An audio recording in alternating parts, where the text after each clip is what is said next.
அஸ்ஸலாமு அலைக்கும் வரஹ்மத்துல்லாஹி வரகாத்துஹு. குர்ஆனுக்கு முரண்படக்கூடிய செய்திகள் இது தொடர்பாக நம்ம அறியறதுக்கு முன்னாடி ஃபர்ஸ்ட் ஹதீஸ்னா என்ன, எதையெல்லாம் நம்ம ஹதீஸ்னு சொல்லணும், ஹதீஸ் என்பது அது இறைவன் புறத்திலிருந்து வரக்கூடிய வகை செய்தி தானா என்பதையெல்லாம் அறிஞ்சால்தான் அதற்கு அடுத்து நம்ம பார்க்க போற விஷயத்தில் என்ன செய்ய முடியும், நம்ம கூடுதல் தெளிவோடு இருக்க முடியும். இன்றைக்கு இறைவன் நபி ஸல்லல்லாஹு அலைஹி வஸல்லம் அவர்களுக்கு கொடுத்த வகை செய்தி என்பது அது இரண்டு விதத்தில் உள்ளது. ஒன்று, குர்ஆனாக அல்லாஹ் கொடுத்து என்ன செய்யறான், இந்த வேதத்தை நீங்க மக்களுக்கு எடுத்து சொல்லுங்க. குர்ஆன் மூலமாகவும் அல்லாஹ் தன்னுடைய வகை செய்தியை கொடுக்கறான்.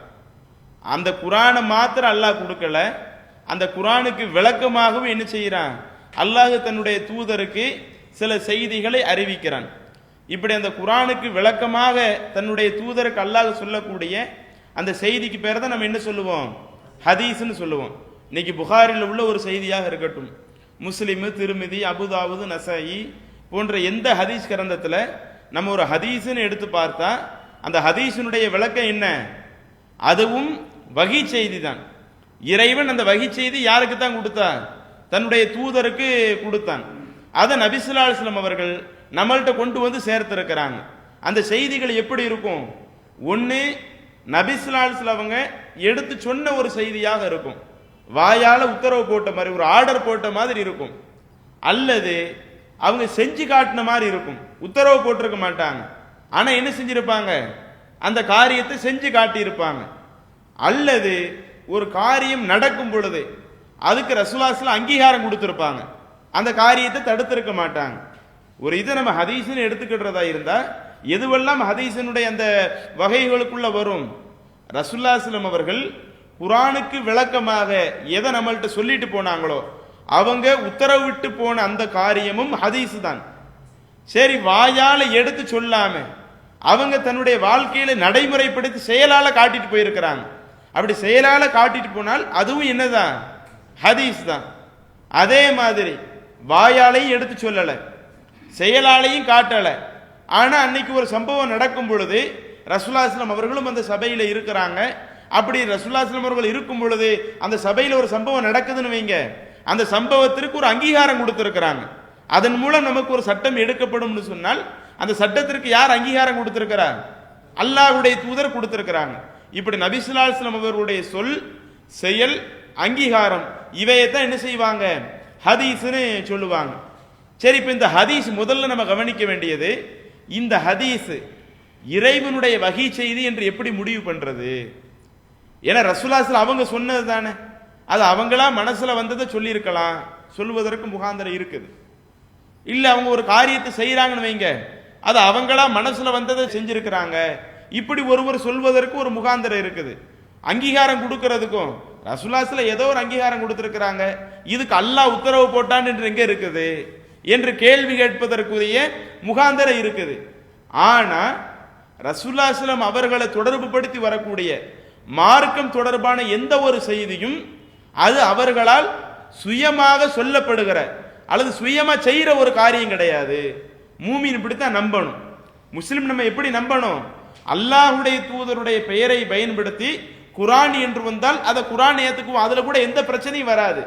அந்த குர்ஆனுக்கு விளக்கமாக அமைந்த ஹதீஸ்கள் இருக்குதா இல்லையா, அந்த ஹதீஸ்கள் எத்தனை இருந்தாலும் அத்துணையும் அல்லாஹ்வின் தூதருடைய சுய விருப்பத்தின் அடிப்படையில் அவர்களா சொன்னது கிடையாது. முழுக்க முழுக்க இறைவன் புறத்திலிருந்து வரக்கூடிய இந்த உத்தரவைத்தான் அல்லாஹ்வுடைய தூதர் என்ன செய்யறாங்க, சொல்லால, செயலால, அங்கீகாரத்தால ரசூலுல்லாஹி ஸல்லல்லாஹு அலைஹி வஸல்லம் கற்று தந்துட்டு போயிருக்கிறாங்க. அப்ப அதுக்குரிய ஆதாரங்கள் என்னன்னு ஃபர்ஸ்ட் என்ன செய்யணும், நம்ம தெரிந்து கொள்ளணும்.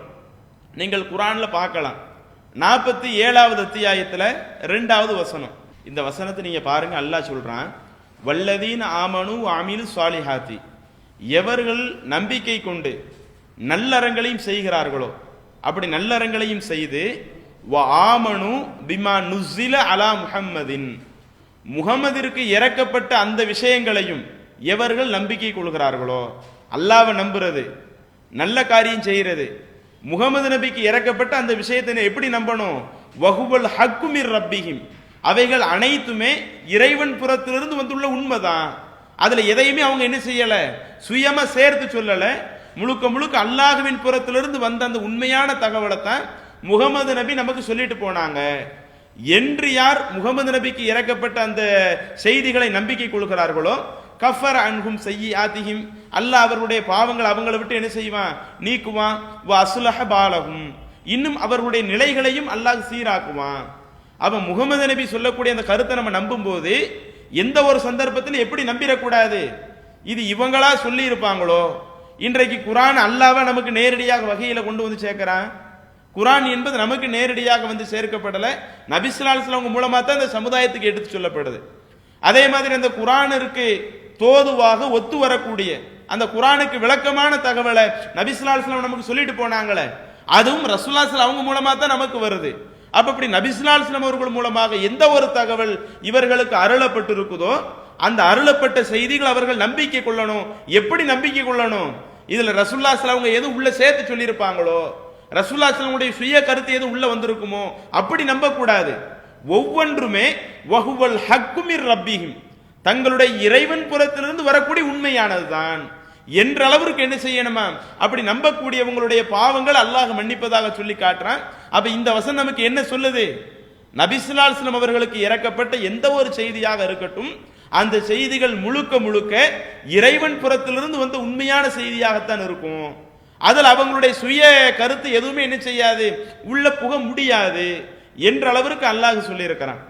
அதே மாதிரி 3வது அத்தியாயத்துல 164வது வசனம், லக்கது மன்னல்லாஹு அலல் முஃமினீன, அல்லாஹு தஆலா இறை நம்பிக்கையாளர்களுக்கு அருள் புரிந்து விட்டான். எல்லா மூமின்களுக்கும் அல்லாஹ் என்ன செஞ்சிட்டானா, அருள் புரிந்துட்டானா. எப்படி அருள் புரிந்தானா, இது பஅஸ ஃபீஹிம் ரசூலன் மின் அன்ஃபுஸிஹிம், அவர்களிலிருந்தே ஒரு தூதரை அவர்களிடத்தில் அனுப்பியதன் மூலம் அல்லாஹ் அவர்களுக்கு அருள் புரிஞ்சிட்டான். இப்ப நபி ஸல்லல்லாஹு அலைஹி வஸல்லம் அவங்க மனிதர்கள் அல்லாத வேறு ஒரு படைப்பா, மனிதர்களிலிருந்து உள்ள ஒருவர் தானே, இன்னும் அந்த குறைஷ் குலத்துல பிறந்தவங்க தானே, 40வது வயதுல தானே நபியாக தேர்வு செய்யப்படுறாங்க. அப்ப இப்படி அந்த மனிதர்களில் இருந்தே ஒருவரை இறைவன் தூதராக அனுப்பினானே, இப்படி அனுப்பியதன் மூலம் அல்லாஹு தஆலா அந்த இறை நம்பிக்கையாளர்களுக்கு அருள் புரிந்து விட்டான் என்று அல்லாஹ் சொல்லிட்டு அடுத்து அந்த நபியினுடைய பணிகள் அல்லாஹ் குறிப்பிடுகிறான். என்ன செய்வாங்க அந்த நபிமார்கள், யத்லு அலைஹிம் ஆயாத்திஹி, அல்லாஹ்வினுடைய வசனங்கள் இருக்குதா இல்லையா, அந்த அல்லாஹ்வினுடைய வசனங்களை இந்த மக்களுக்கு ஓதி காட்டுவார்கள். சரி, அது கூட குர்ஆன் வசனத்தை அப்படியே நமக்கு ஓதி காட்டுவாங்கன்னு வந்துருச்சு. வயுஸக்கீஹிம், இன்னும் அவர்களை தூய்மைப்படுத்துவார்கள். குர்ஆன் வசனத்தை எடுத்து ஓதுறது அது ஒண்ணு, தூய்மைப்படுத்துவாங்கன்னா என்ன, அந்த குர்ஆன் வசனத்தை சொல்லிவிட்டு அந்த குர்ஆன் வசனத்திற்கு விளக்கமாகவும் என்ன செய்வாங்க. இப்ப அல்லாஹ் தஆலா இப்ப தொழுகை என்ற ஒரு விஷயத்துல எப்படி தொழுகணும் என்ற முறை குர்ஆன்ல இருக்குமா, தொழுங்க என்று தான் இருக்கும். அது எப்படி தொழுகணும் அந்த முறையை ரசூலுல்லாஹி ஸல்லல்லாஹு அலைஹி வஸல்லம் சொல்லியிருப்பாங்க. உழு செய்யுங்க, தயமம் உழு தண்ணி கிடைக்காட்ட தயமம் பண்ணுங்க என்று இருக்கும். அப்ப அதை ரசூலுல்லாஹி ஸல்லல்லாஹு அலைஹி வஸல்லம் என்ன செய்வாங்க, அதுக்கு அப்படியே விளக்கமா சொல்லுவாங்க, குர்ஆன் வசனத்தையும் எடுத்து சொல்லுவாங்க. இன்னும் அந்த மக்களையும் என்ன செய்வாங்க, தூய்மைப்படுத்துவார்கள். இன்னும் அதுக்கு அடுத்து பாருங்க, வயு அல்லிமுஹுமுல் கிதாப வல் ஹிக்மத, இன்னும் அந்த இறை தூதர் அந்த மக்களுக்கு வேதத்தை கற்றுக் கொடுப்பார்கள். வேதம்னா இன்னைக்கு நம்ம எதுன்னு விளங்கிட்டோம், குர்ஆன் விளங்கிட்டோம். குர்ஆனை தவிர்த்து வேற எது வேதமா இருக்க முடியுமா, வேதம் என்பது குர்ஆன் மட்டும்தான். அப்ப குர்ஆனை ரசூலுல்லாஹி ஸல்லல்லாஹு அலைஹி வஸல்லம் கற்றுத்தந்தாங்க. அல்லாஹ் அதுக்கு அடுத்து தொடர்ச்சியாக சொல்றான், குர்ஆனை மட்டும் சொல்லல, வல் ஹிக்மத, இன்னும் ஞானத்தையும் நுட்பத்தையும் கற்றுத்தந்தார்கள். அப்போ ரசூலுல்லாஹி ஸல்லல்லாஹு அலைஹி வஸல்லம் அவங்க கற்றுத்தந்தது ரெண்டு விஷயம். ஒன்னு, குர்ஆனை சொல்லிட்டு போயிருக்கிறாங்க, குர்ஆனோடு மட்டும் விட்டுறாம ஞானத்தையும் ரசூலுல்லாஹி ஸல்லல்லாஹு அலைஹி வஸல்லம் என்ன செஞ்சிருக்கிறாங்க, நமக்கு சொல்லிட்டு போயிருக்கிறாங்க. அப்ப அந்த ஹிக்மத்துங்கிறது எது, அதுதான் நபி ஸல்லல்லாஹு அலைஹி வஸல்லம் அவர்கள் நமக்கு சொல்லி சென்ற செய்தி. அந்த குர்ஆனுக்கு விளக்கமாக ரசூலுல்லாஹ் சொல்லிட்டு போயிருப்பாங்களா இல்லையா, அதை செஞ்சு காட்டியிருப்பாங்களா இல்லையா, அதுதான் ரசூலுல்லாஹி ஸல்லல்லாஹு அலைஹி வஸல்லம் அவர்கள் கற்றுத்தரக்கூடிய ஒரு ஹிக்மத்தாக இருக்கிறது. அப்ப வேதத்தையும் கற்றுத்தர்றாங்க, ஞானத்தையும் கற்றுத்தருகிறார்கள். வ இன்கானு மின் கபுலு லஃபி வலாலிம் முபீன், அவர்கள் இதற்கு முன்பாக தெளிவான வழிகேட்டில் இருந்தாங்க. அப்படி வழிகேட்டில் இருந்த அந்த மக்களுக்கு தான் அல்லாஹ் அவங்கள்ல இருந்தே தூதர் அனுப்பி அவர்களுக்கு வேத அல்லாஹ்வுடைய வசனத்தை அவங்க எடுத்து சொல்றாங்க, அல்லாஹ்வுடைய வேதத்தை கற்றுக் கொடுக்கிறாங்க. வேதத்தை கற்றுக் கொடுப்பதை போல ஞானத்தையும் சேர்த்து கற்றுக் கொடுக்கிறார்கள். அந்த ஞானத்தை தான் நம்ம என்ன சொல்றோம், ஹதீஸ்கள் என்று சொல்லுகிறோம். அப்ப அந்த ஹதீஸ்களும் யார் புறத்திலிருந்து வரக்கூடியதுதான், அல்லாவின் புறத்திலிருந்து வரக்கூடியதான் இறைவன் தான் இது தன்னுடைய தூதருக்கு சொல்லி அதை தூதர் மூலமாக எல்லா மக்களுக்கும் அல்லாஹ் என்ன செய்யறான், சொல்லிக் கொடுக்கக்கூடிய ஒரு ஏற்பாடு செஞ்சு வச்சிருக்கிறான் என்பதற்கு இந்த வசனங்கள் ஒரு போதுமான ஒரு சான்றாக இருக்குது. இன்னும் சொல்ல போனா இன்னைக்கு அகலே குரான் ஒரு குரூப் இருக்கிறாங்க. அவங்களுடைய கொள்கை என்ன மட்டும்தான், குரான் மட்டும் போதும் ஹதீஸ் தேவையில்லை என்று சொல்லி முழுக்க முழுக்க, ஏன்னா அவங்க வகி என்று எதை மாத்திரம் தான் வகின்னு எடுத்திருக்கிறாங்க, குரானை மட்டும்தான் வகின்னு எடுக்கிறாங்க. அதுக்கு அல்ல இதிலே மறுப்பு சொல்லிட்டான். வேதத்தையும் கட்டு தந்திருக்கிறாங்க, வேதம் இங்க இருக்குது, ஞானத்தை கட்டு தந்தாங்களே அந்த ஞானம் எங்க? அப்ப அந்த ஞானத்தையும் நம்ம பின்பற்றணுமா இல்லையா? அந்த ஞானமாகத்தான் எது இருக்குது, ரசூலுல்லாஹி ஸல்லல்லாஹு அலைஹி அவர்கள் சொல்லி சென்ற அந்த ஹதீஸ்கள் இருக்குது. சரி, அடுத்து 62வது அத்தியாயத்துல 2வது வசனம். ரசூலுல்லாஹி ஸல்லல்லாஹு அவங்களுடைய அந்த உம்மத்தை பத்தி அல்லாஹ் பேசுறான். அல்லாஹு தாலா தான் இந்த முகமது அனுப்புனா எந்த சமுதாயத்திற்கு அனுப்புனா, ஃபில் உம்மீன, எழுத படிக்க தெரியாத அந்த சமுதாயத்திற்கு அவங்களிலிருந்து ஒரு தூதர் அல்லாஹ் அனுப்புனான். அந்த தூதர் என்ன பண்ணாங்க, அந்த சமுதாய மக்களுக்கு அல்லாஹ்வுடைய வசனத்தை ஓதி காட்டினாங்க. ஓதி காட்டினது குரான் இருக்குது. வயு ஜக்கீஹிம், இன்னும் அவர்களை பரிசுத்தப்படுத்துறது என்று சொன்னால், பரிசுத்தப்படுத்துற குரானுக்கு விளக்கமா சொல்லித்தானே ஆகணும். இப்படி இப்படி நடந்துக்கிடுங்க, இந்த காரியத்தை இந்த மாதிரி செய்யுங்க, அந்த காரியத்தை அந்த மாதிரி செய்யுங்க என்று இப்படி விளக்கமா சொல்லித்தானே பரிசுத்தப்படுத்த முடியும். அப்ப அந்த விளக்கத்தையும் என்ன செஞ்சிருக்கிறாங்க, சேர்த்து சொல்லி பரிசுத்தப்படுத்தி இருக்கிறாங்க. இன்னும் அவர்களுக்கு அல்லாஹ்வுடைய வேதத்தை கற்றுக் கொடுத்திருக்கிறாங்க, அல்லாஹ்வுடைய அந்த ஞானத்தை கற்றுக் கொடுத்திருக்கிறாங்க. அவங்க இதுக்கு முன்னாடி தெளிவான வழிகேட்டில் இருந்தாங்க. அப்ப இது வஹி என்பது குரான் மட்டும் வஹி கிடையாது, அந்த குரானுக்கு விளக்கமாக அமைந்திருக்கக்கூடிய அந்த ஹதீஸ்கள் இருக்குதா இல்லையா? அது ஏன் குரானுக்கு விளக்கம் என்பதற்குரிய காரணத்தை அடுத்து சொல்றேன். அந்த குரானுக்கு விளக்கமாக அமைந்த ஹதீஸ்களும் அது யாரிடமிருந்து வந்த செய்தி தான், ரப்புல் ஆலமீனிடமிருந்து வந்த ஒரு செய்தி தான். அப்ப அதுவும் வஹி செய்தி தான் என்ற இந்த ஒரு எண்ணம் முதல்ல நம்முடைய உள்ளத்துல வரணும். அதே மாதிரி 2வது அத்தியாயத்தில் 151, இந்த தூதர் வேதத்தையும் கற்றுத்தருவாங்க, அதோடு சேர்த்து என்ன செய்வாங்க, ஞானத்தையும் கற்றுத்தருவாங்க என்று ரெண்டுமே இறைவன் அந்த தூதருக்கு கொடுத்ததாகவும் அது அந்த தூதர் நபி ஸல்லல்லாஹு அலைஹி வஸல்லம் அவங்க மக்களுக்கு கற்றுத்தந்ததாகவும் அல்லாஹ் என்ன செய்யறான், சொல்லி காட்டுறான்.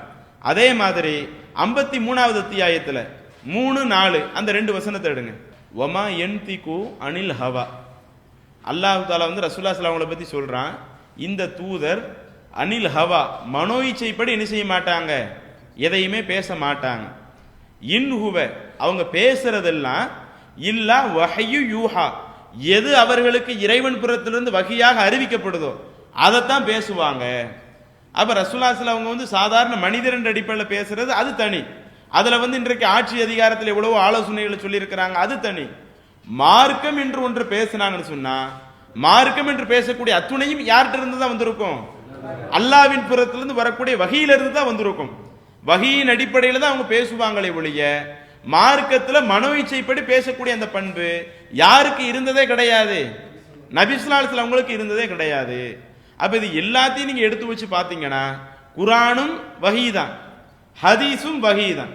இப்படி குரானும் ஹதீஸும் வஹியாக இருக்கும் பொழுது, அது அல்லாஹ்வின் புறத்திலிருந்து வந்து இருக்கும் பொழுது, அந்த குரானும் ஹதீஸும் ஒன்றுக்கொன்று விளக்கமாக இருக்க வேண்டுமா அல்லது ஒன்றுக்கொன்று முரண்பட்ட விதத்தில் இருக்கணுமா? ரெண்டு வெவ்வேறு ஆள்கிட்ட இருந்து வருதுன்னு வைங்க. இப்போ ஒரு 2 தகவலை என்கிட்ட வந்து சொல்றாங்க, சொல்லக்கூடிய ஆட்கள் ஃபர்ஸ்ட் அந்த சகோதரர் ஒரு தகவலை சொல்றாங்க, அதுக்கு பக்கத்தில் இருக்கிறவங்க அதுக்கு மாத்தமா சொல்றாங்க. இப்படி 2 வெவ்வேறு ஆள்கிட்ட ஒரு தகவல் வருதுன்னு சொன்னா அதுல வேறுபாடு வர்றதுக்கு நியாயம் இருக்குது. ஒரே ஆள் தான் ஒரு கருத்தை சொல்றாரு, ஒரே நபர் ஒரு கருத்தை சொல்லும் பொழுது ஒரு முறை சொல்லும் பொழுது கூடுங்கிறாரு, இன்னொரு முறை சொல்லும் பொழுது கூடாதுங்கிறாரு, ஒரு முறை சொல்லும் போது ஹலாலுங்கிறாரு, இன்னொரு முறை அவரே சொல்றாரு ஹராமுங்கிறாரு. இப்படி ஒன்றுக்கொன்று முரண்பட்டு அந்த கருத்தை அவர் சொல்லும் பொழுது இதில் நம்ம எந்த கருத்தை எடுத்துக்கிடுறது? படைத்த இறைவன்ட்ட முரண்பாடு வருமா? அல்லாஹ் தஆலா முரண்பட்டு பேசக்கூடியவனா? குர்ஆனை ஆய்வு செய்ய சொல்றானே, இதுல ஏதாவது முரண்பாடு இருக்குதான்னு பாருங்க. வலவ் கான மின் இந்தி கைரில்லாஹி, அல்லாஹ் அல்லாதவரிடமிருந்து மாத்திரம் இந்த செய்தி இறக்கப்பட்டிருந்தால் ல வஜது ஃபீஹி இக்திலாஃபன் கஸீரா, அதுல ஏராளமான முரண்பாடுகளை பார்த்திருப்பாங்க. ஏன்னா மனிதர்கள் சில நேரங்கள் ஆரம்பத்தில் என்ன சொன்னோம் என்று ஞாபகம் இருக்காது, பின்னாடி அதுக்கு நேர் மாற்றமா பேசிட்டு போயிடுவாங்க. ஆனா இந்த தகவல் முழுக்க முழுக்க அல்லாஹ்வின் புறத்திலிருந்து வர்றதுனால இறைவன் புறத்திலிருந்து வரக்கூடிய செய்தி என்பதற்குரிய ஒரு அளவுகோல என்ன, அதுல எந்த விதமான முரண்பாடு இருக்காது என்று அல்லாஹ் குர்ஆன்ல சொல்லியிருக்கப்ப, அப்ப குர்ஆனும் வஹீதான் ஹதீஸும் வஹீதான். அந்த 2 வகையும் எந்த ஒரு நேரத்தில் என்ன செய்யக்கூடாது, ஒன்றுக்கொன்று முரண்பட்டு வரவே கூடாது.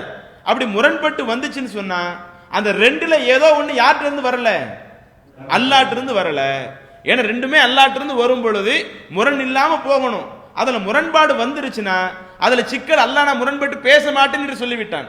அப்ப முரண்பட்டு பேசாத இறைவன் அந்த இரண்டையுமே நாம் ஏற்றுக்கொள்ளும் பொழுது நம்ம எப்படி ஏற்றுக்கொள்றோம்? அல்லாஹ்வே முரண்பட்டு தான் பேசியிருக்கிறான் போல, குர்ஆனுக்கு மாற்றமா தான் பேசியிருக்கிறான் போல என்றது இறை நம்பிக்கையில போய் கை வைக்கிற மாதிரி வந்துருது. அப்ப எந்த ஒரு சந்தர்ப்பத்திலேயும் குர்ஆன் வசனத்திற்கு மாற்றம் என்ன செய்யாது, ஹதீஸ் வரவே வராது. அதத்தான் அல்லாஹ் குர்ஆன்ல 16வது அத்தியாயத்துல 44வது வசனம் அல்லாஹ் தஆலா தன்னுடைய தூதரை பார்த்து சொல்லுகிறான், வ அன்ஸல்னா இலைக்க ذிக்ர, நபியே இந்த அறிவுரை நம்ம என்ன செஞ்சிருக்கிறோம், உமக்கு இறக்கி வைத்திருக்கிறோம். எதுக்கு இந்த அறிவுரை நம்ம உங்களுக்கு சொல்லி இருக்கிறோம்னா, லிதுபய்யின லின்னாசி மா நுஸில இலைஹிம், அந்த மக்களுக்கு இறக்கப்பட்ட அந்த தகவலை நீர் அவர்களுக்கு விளக்கி சொல்வதற்காகத்தான் இந்த அறிவுரையை சொல்லி இருக்கிறோம். அல்லாஹ் தஆலா நபி ஸல்லல்லாஹு அலைஹி வஸல்லம் உங்களுக்கு அறிவுரையை கொடுக்கிறான். அறிவுரை எதுக்கு கொடுக்கிறான்? மக்களுக்கு சொல்லப்பட்ட அந்த தகவலை நீங்க என்ன செய்யணும், லிதுபய்யின, அந்த மக்களுக்கு விளக்கித்தான் சொல்லணும். அப்ப ரசூலுல்லாஹி ஸல்லல்லாஹு அலைஹி வஸல்லம் கருத்து எப்படித்தான் இருக்கும், ஒன்றுக்கொன்று விளக்கமாக அமைந்த கருத்தாகத்தான் இருக்குமே ஒழிய ஒன்றுக்கொன்று முரண்பட்ட கருத்து இருக்காது. ஏன்னா இந்த வேதத்தை நம்ம உங்களுக்கு கொடுத்தது, அறிவுரையை நம்ம உங்களுக்கு இறக்கிறது எதுக்கு தான் இறக்கி இருக்கிறோம், மக்களுக்கு நீங்க அதை விளக்கி சொல்லணும். லஅல்லஹும் யதஃபக்கரூன், அப்படி நீங்க அந்த மக்களுக்கு விளக்கி சொன்னீங்கன்னா அவங்க என்ன செய்வாங்க, அதன் மூலம் படிப்பினை பெற்றுக் கொள்வார்கள். அப்ப அவங்க படிப்பினை பெறுவதற்காக நீங்க மக்களுக்கு விளக்கி சொல்வதற்காகத்தான் இந்த அறிவுரையை தருகிறோம். அப்ப ரசூலுல்லாஹி ஸல்லல்லாஹு அலைஹி வஸல்லம் அவருடைய கூற்று எப்படித்தான் இருக்கணும், விளக்கமாக அமைந்த கூற்றாகத்தான் இருக்க வேண்டுமே ஒழிய முரணாக அமைந்த குர்ஆனுக்கு மாற்றமாக அமையக்கூடிய ஒரு கூற்றாக எது இருக்கக்கூடாது, ரசூலுல்லாஹ்வுடைய கூற்று இருக்கக்கூடாது. இன்னும் இதே கருத்துப்பட இதே அத்தியாயத்துல 64வது வசனத்தில் அல்லாஹ் சொல்லுகிறான், வமா அன்ஸல்னா அலைக்கல் கிதாப, இந்த வேதத்தை நபியே உமக்கு நாம் இறக்கவில்லை, இல்லா லிதுபய்யின லஹும், நீர் அவர்களுக்கு விளக்கி சொல்ல வேண்டும் என்பதற்காகவே தவிர இந்த வேதத்தை நம்ம இறக்கல. நம்ம இந்த வேதத்தை உங்களுக்கு கொடுத்தோம்னா கொடுத்த நோக்கம் என்ன, இதுல உள்ள சட்டங்களை நீங்க விளக்கி சொல்லணும், அதுக்காகத்தான் இந்த வேதத்தை கொடுத்திருக்கிறோம். அப்ப அந்த வேதத்திற்கு விளக்கமாகத்தான் அல்லாஹ்வின் தூதருடைய கருத்து இருக்குமே ஒழிய வேதத்திற்கு மாற்றமாக முரணாக எந்த ஒரு சந்தர்ப்பத்தில் எது இருக்காது, நபி ஸல்லல்லாஹு அலைஹி வஸல்லம் கருத்து இருக்காது. அப்ப இந்த வசனத்தை எல்லாம் ஃபர்ஸ்ட் மனதுல பதிய வச்சுக்கிடுங்க. மனதுல பதிய வைத்து விட்டு இப்ப உள்ள விஷயத்திற்கு வாங்க. ஹதீசுகள் என்பது அல்லாஹ்வின் புறத்திலிருந்து வரக்கூடியதுதான். அந்த ஹதீசுகள் குர்ஆனுக்கு விளக்கமாக இருக்கணும், குர்ஆனுக்கு மாற்றமாக இருக்காது.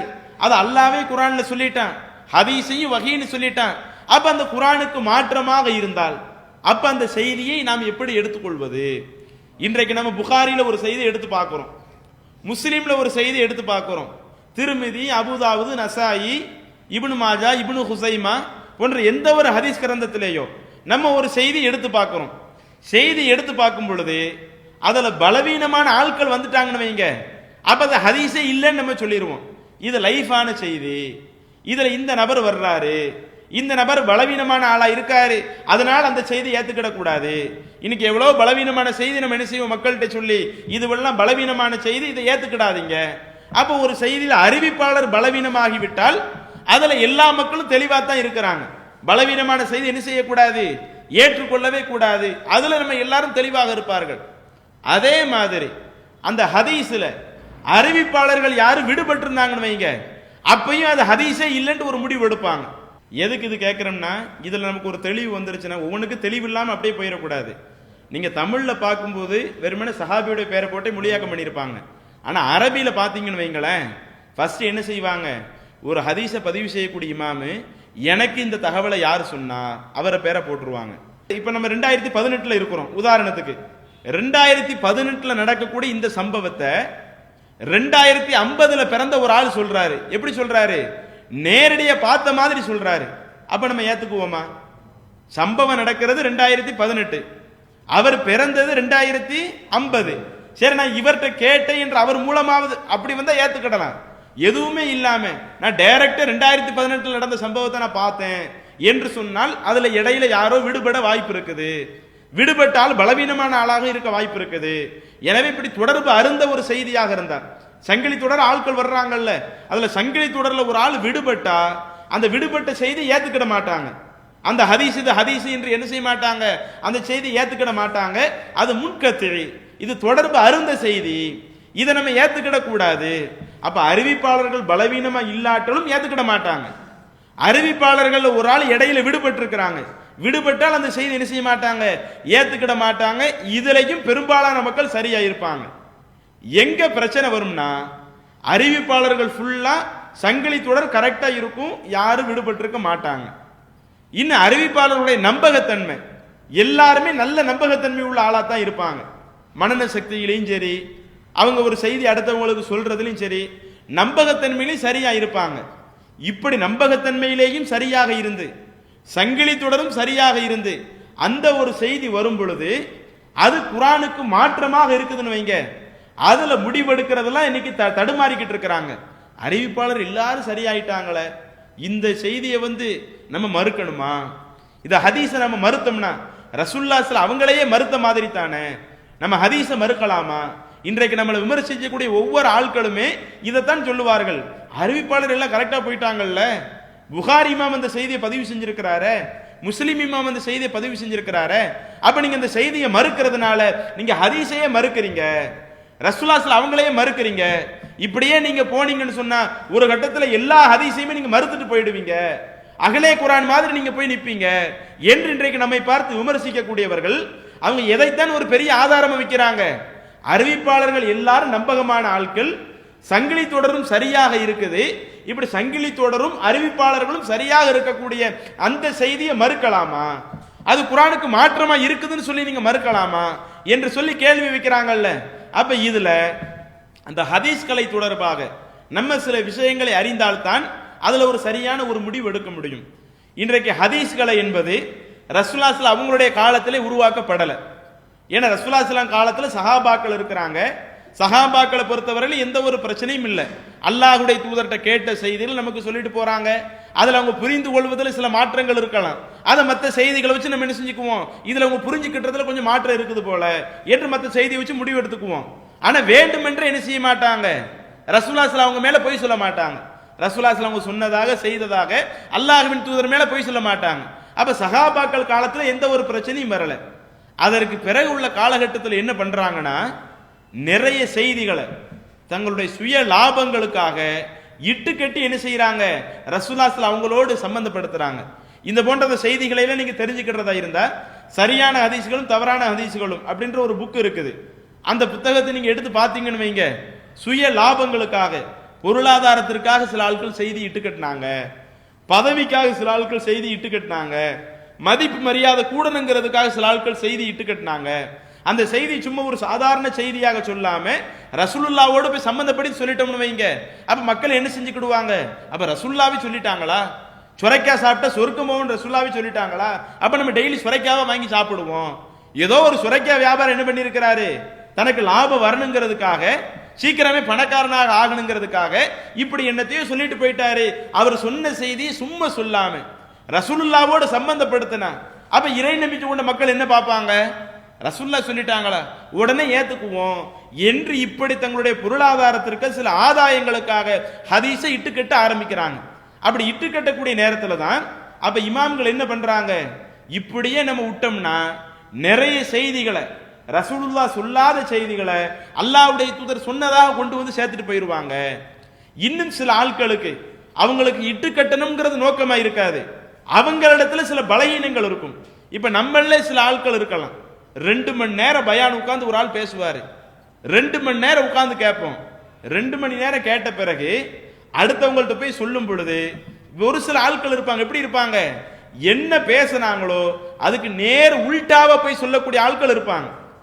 அவங்க கேட்டதுல எல்லாம் சரியா தான் கேட்டாங்க, ஆனா அதுல இந்த மனநத்தன்மையில ஏதோ ஒரு பிரச்சனை, கேட்டதை சரியான முறையில் உள்வாங்காம அவங்கள்ட்ட மாத்தி சொல்லக்கூடிய ஆட்கள் நம்மளே பல ஆட்களை பாக்குறோமா இல்லையா? அப்ப இந்த மாதிரி பலகீனமான ஆட்களும் சில ஆட்கள் இருக்கிறாங்க. அப்ப இதுக்கெல்லாம் நம்ம தரம் பிரிச்சா தான் சரியா வரும். யார் என்ன ரசூலுல்லாஹ் அவங்க பேரை சொன்னாலும் அதை உடனே ஏத்துக்கிடணும் என்று வந்தால் சில ஆதாயங்களுக்காக இட்டுக்கட்டக்கூடியவர்கள் மார்க்கத்தில் விளையாட ஆரம்பிச்சிருவாங்க. உண்மையிலே சில பலகீனம் உள்ளவங்க அவங்களுடைய பலகீனத்தினால் மார்க்கத்தில் இல்லாத கருத்தை மார்க்கத்தில் புகுத்தின மாதிரி போயிடும். எனவே அந்த மாதிரி வந்துடக்கூடாதுங்கிறதுக்காக ஹதீஸ் கலையெல்லாம் உருவாக்குறாங்க. அப்படி உருவாக்கி நம்ம இப்போ ஒரு செய்தி எடுத்துக்கிறதா இருந்தா அந்த செய்தி எப்படி எடுத்துக்கொள்வது? அறிவிப்பாளர்கள்னா அந்த அறிவிப்பாளருடைய காலத்தெல்லாம் தொகுக்கிறாங்க. இவர் எப்ப வாழ்ந்தாரு, எப்ப பிறந்தாரு, யாரை போய் சந்திச்சாரு, யாரிடத்துல பாடம் படிச்சாரு, அவருக்கு மாணவர்கள் எத்தனை பேர் இருந்தாங்க, அவருடைய மனத்தன்மை எப்படி இருக்குது, இப்படி ஒட்டுமொத்தமாக தொகுத்து ஒரு பக்கம் அறிவிப்பாளரை எடை போடுவார்கள். அப்படி அறிவிப்பாளர்களை எடை போட்டு அதுல பலவீனமான ஆட்கள் வந்துட்டாங்கன்னு வைங்க, அந்த செய்தி ஏத்துக்கிட கூடாது என்று ஒரு சட்டத்தை ஒரு உசூலை வகுக்கிறாங்க ஹதீஸ் கலையில. அதே மாதிரி தொடர்பு அருந்த ஒரு செய்தியா இருக்குதுன்னு வைங்க, அந்த செய்தியும் ஏத்துக்கிட கூடாது, இப்படி ஒரு சட்டத்தை வகுக்கிறாங்க. இப்படி வகுக்கிற மாதிரியே இன்னைக்கு மாற்று கருத்தில் உள்ளவங்க நம்மளை விமர்சிக்கிறாங்கல்ல, அறிவிப்பாளர் தொடர் சரியாக இருந்தால் அந்த செய்தியை மறுத்து விடவே கூடாது, அப்படியே ஏத்துக்கிடணும் என்று இன்றைக்கு நம்மளை விமர்சிச்சுக்கிட்டு இருக்கிறாங்கல்ல, இது தொடர்பாகவும் ஒரு சட்டத்தை வகுக்கிறாங்க. எப்படி வகுக்கிறாங்க? சில செய்திகள் இருக்கும், அறிவிப்பாளர்கள் எல்லாருமே நம்பகமான ஆளா இருப்பாங்க, தொடர்பு அறுபடாத ஒரு செய்தியாகவும் இருக்கும். ஆனாலும் சில காரணங்களுக்காக அந்த செய்தி ஏத்துக்கிட மாட்டாங்க. அதுக்கு அரபியில ஷாதான ஹதீஸ்னு சொல்லுவாங்க. ஷாதுனா என்னன்னு உங்களுக்கு விளக்கிடுறேன். ஷாதுன்னு சொன்னா இப்போ ஒரு ஆள்கிட்ட 10 பேர் ஒரு செய்தியை கேட்கிறாங்க. ஷாதுக்குரிய விளக்கத்தை கேட்டுக்குங்க. ஒரு ஆள்கிட்ட என்ன செய்யறாங்க, 10 நபர்கள் ஒரு செய்தியை கேட்கிறாங்க. 10 நபர்களுமே நம்பகமான ஆட்கள் தான், பலகீனமான ஆட்கள் இல்ல. 10 பேருமே நம்பகமான ஆட்கள். அந்த 10 பேர் கேட்டு விட்டு அவங்க மக்களுக்கு அந்த தகவலை எடுத்து சொல்லும் பொழுது அதுல 6 பேர் ஒரு விதமான கருத்தை சேர்க்கிறாங்க. 4 பேர் என்ன பண்றாங்க, அந்த 6 பேருக்கு மாற்றமான கருத்தை எடுத்து சொல்றாங்க. 10 பேர் கேட்கறதுல 10 பேருமே நம்பகமான ஆட்கள் தான். அதுல 6 பேர் என்ன செய்யறாங்க, ஒரு கருத்தை எடுத்து சொல்லி மீதி 4 பேர் அந்த 6 பேருக்கு மாற்றமான ஒரு கருத்தை சொல்றாங்க. அதுக்காக இந்த 4 பேர் பலகீனமான ஆட்கள்னா பலகீனமான ஆட்கள் இல்ல, 4 பேருமே நம்பகமான ஆட்கள் தான். அப்ப ஹதீஸ்ல இந்த மாதிரி வரும்போது என்ன செய்வாங்கன்னா, 10 பேர் கேட்ட இடத்துல 6 பேர் சரியா சொல்லியிருப்பாங்களா அல்லது 4 பேர் சரியா சொல்லியிருப்பாங்களா? எல்லாருமே நம்பகத்தகுந்த ஆட்கள் இருக்கும் பொழுது 6 பேர்கிட்ட தவறு வர வாய்ப்பு இல்லை. தவறு யார்கிட்ட வர வாய்ப்பு இருக்குது, 4 நபர்கள்ட்ட வர வாய்ப்பு இருக்குது. எனவே இந்த 4 நபர்கள் அறிவிக்கக்கூடிய இந்த செய்தி ஏத்துக்கிட கூடாது. ஏன்னா இவங்க நம்பகமான 6 ஆட்களுக்கு மாற்றமா அறிவிச்சிருக்கிறாங்க. அப்படி மாற்றமா அறிவிச்சதுனால இவங்க செய்தி ஏத்துக்கிட கூடாது. 6 பேருக்கு மாற்றமா அறிவிக்கல, அதுக்கு விளக்கமா அறிவிக்கிறாங்கன்னு வைங்க, அப்ப அழகா ஏத்துக்குவாங்க. எப்ப மாற்றமா இருந்தா மட்டும்தான் என்ன செய்ய மாட்டாங்க, ஏத்துக்கிட மாட்டாங்க. அப்ப இதைத்தான் ஹதீஸ் கலையில ஒரு தரம் பிரிக்கிறாங்க. இப்படி இருக்கும் பொழுது இதுல அந்த 4 பேர் அறிவிக்கக்கூடிய அந்த செய்தி ஷாதான செய்தி. அவங்க நம்பகமான ஆட்களா இருந்தாலும் அந்த செய்தி என்ன செய்யக்கூடாது, ஏற்றுக்கொள்ள கூடாது. 6 பேர் என்ன சொன்னாங்களோ அதைத்தான் ஏத்துக்கிடணும். அப்ப நம்பகமான அறிவிப்பவர்கள் அறிவிக்கக்கூடிய அந்த செய்தியை நம்ம கண்டிப்பா ஏற்றுக்கொள்ள வேண்டும் என்பது சட்டமாக இருந்தால் ஏன் இந்த செய்தியை ஒதுக்கி தள்ளினிய? நம்பகமானவர்கள் அறிவிக்கும் பொழுது அவங்கள்ட்ட எந்த ஒரு குறையுமே வராது, கண்டிப்பா அந்த செய்தி ஏத்துக்கிடணும்.